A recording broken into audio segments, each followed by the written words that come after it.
I'm Grady Dundunnen, and I will be focusing on the history after the Civil War in Charleston, South Carolina. Charleston is a city in South Carolina formerly known as the racist capital of the country. Close to about 80% of slaves were imported through Charleston, bought, as well as sold there.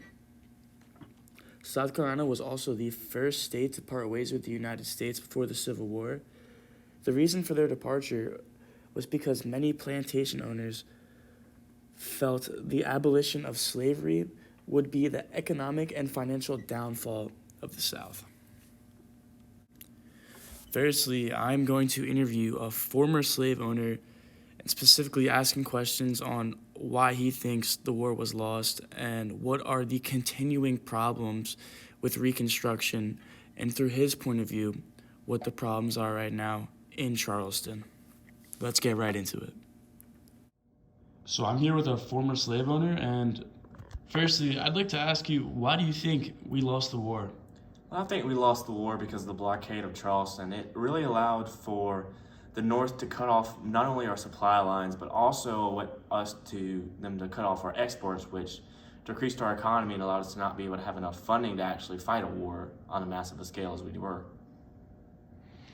And so far, how do you think the government is doing on Reconstruction, and what are your thoughts on Reconstruction? Honestly, I think that it's terrible. They're not helping at all. It's basically just punishing us for standing up for what we believe is right and punishing us for seceding from the Union, which we had every right to do. And it just seems as a way that they're trying to punish us as opposed to help us, but they're calling it Reconstruction so that they can feel better about themselves and kind of make it seem to other nations like they're trying to help us whenever they're really not. Lastly, how is this affecting your plantation personally? Well, I've seen a massive loss of profits because of how I'm having to pay laborers or have sharecroppers get a portion of my crop that I am producing. This has decreased the amount of money I can make as well as decreasing the amount that I can actually produce and use to support my family. Thank you for your time. No problem. Next, I will be interviewing a former slave to get his opinions on not only the Civil War, but also this whole Reconstruction, as well as sharecropping and how his livelihood has been affected through the war and after the war. Okay, so my first question is, what are your thoughts on the Civil War? The Civil War was a necessary war. With the South seceding from the Union, there was no way that we were going to be able to actually get any rights and be freed if it wasn't for the North stepping in and having that Civil War.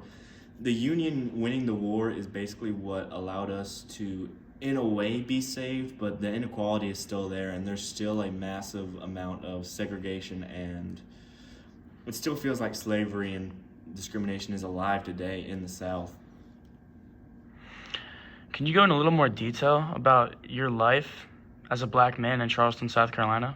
It's really hard being an African American male in South Carolina, one of the first state to secede from the Union and one of the strongest, with the strongest history of slavery and segregation. I still feel segregated. There's Jim Crow laws currently where I'm separated from the white people that are supposed to be equal to me in the way of the law. These Jim Crow laws basically make it to where I'm still a slave, but yet considered a free man, and it's impossible for me to find a good job, impossible for me to make money and raise a family. I am segregated. There's nothing here that allows me to have the same life as a white man. There's lynchings going on of my brothers and people like me just for simply being black. It feels like nothing has actually changed in the South. It just feels like a way to where the Civil War was kind of a way to reunify the country, less of a way to free me. Thank you for your time. After interviewing the former slave, you can almost feel his pain and suffering through and after the war. Like he said, his brothers and sisters are being lynched in the streets of Charleston. He can't find any other jobs with sharecropping and everything. He still doesn't have the 40 acres of land that he was promised. It's almost like he was ripped off to win the war And like you said, the nation may be one again, but there is still a great divide.